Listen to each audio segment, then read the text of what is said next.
Olá, bom dia. Eu sou a doutora Áurea Morrana Borges e hoje eu vou falar um pouquinho de uma área que é muito sacrificada todos os dias. Quer indo para o trabalho numa caminhada, fazendo atividade física ou simplesmente usando um salto alto, que é a região do tornozelo. Vamos lá?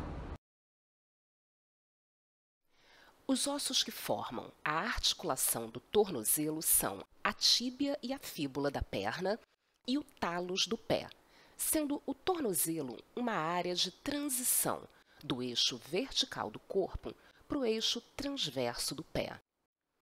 Para que esses ossos não se separem cada vez que são feitos movimentos com a região, como andar, pular e chutar, estruturas chamadas de ligamentos mantêm esses ossos unidos.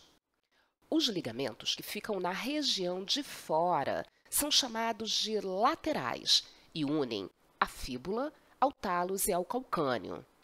Os que ficam na região de dentro são os mediais e unem a tíbia ao tálus. E os no meio são chamados sindesmóticos, juntam a tíbia e a fíbula. No curso de ressonância, o aspecto de imagem desses ligamentos é detalhado.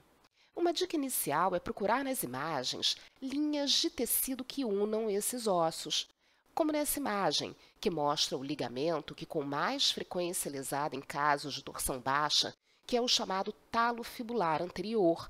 Isso porque ele une o tálus e a fíbula e fica localizado anteriormente.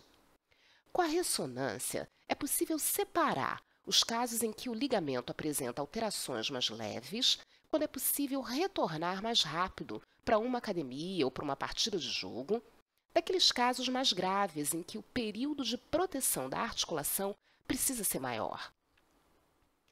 Torções também podem causar lesões no osso e na cartilagem, como nesse caso de uma lesão osteocondral no tálus ocorrida por um mecanismo de inversão do pé.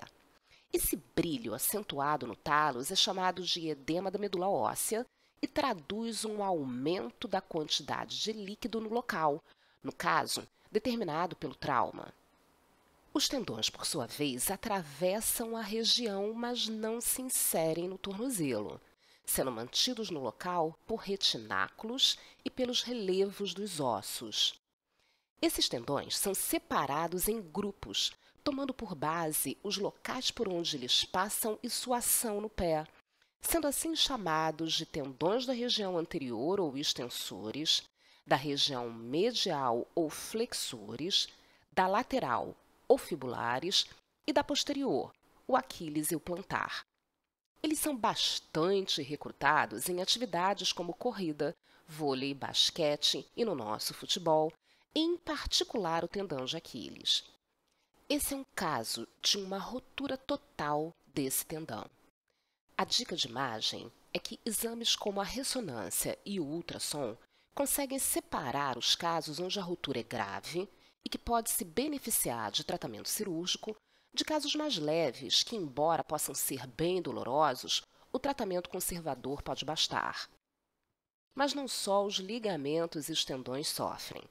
Na região da sola do pé, tem um tecido que tem a função de suporte do arco plantar e de amortecedor de cargas, a chamada fáscia plantar, que, quando lesada, origina quadros de fasciite, que se apresentam nas imagens de forma aguda, quando recentes, crônica, quando passadas, ou na sua forma conjunta, chamada de crônica agudizada.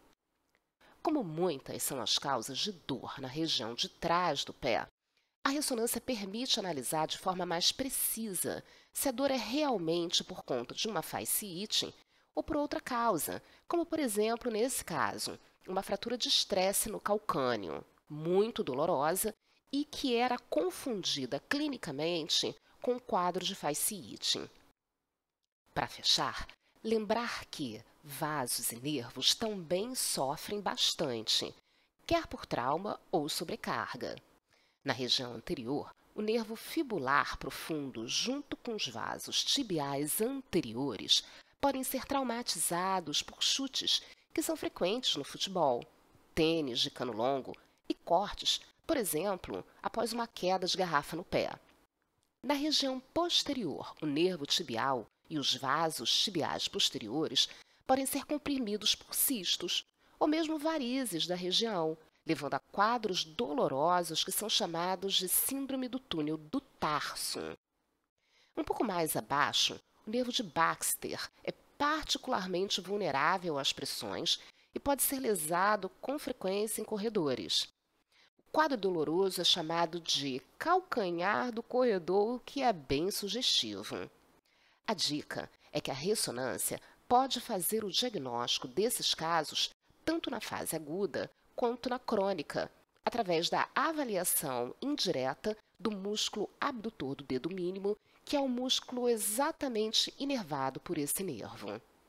Para mais informações sobre os nossos cursos, acesse o nosso site ou manda uma mensagem para o nosso WhatsApp. Bye, bye!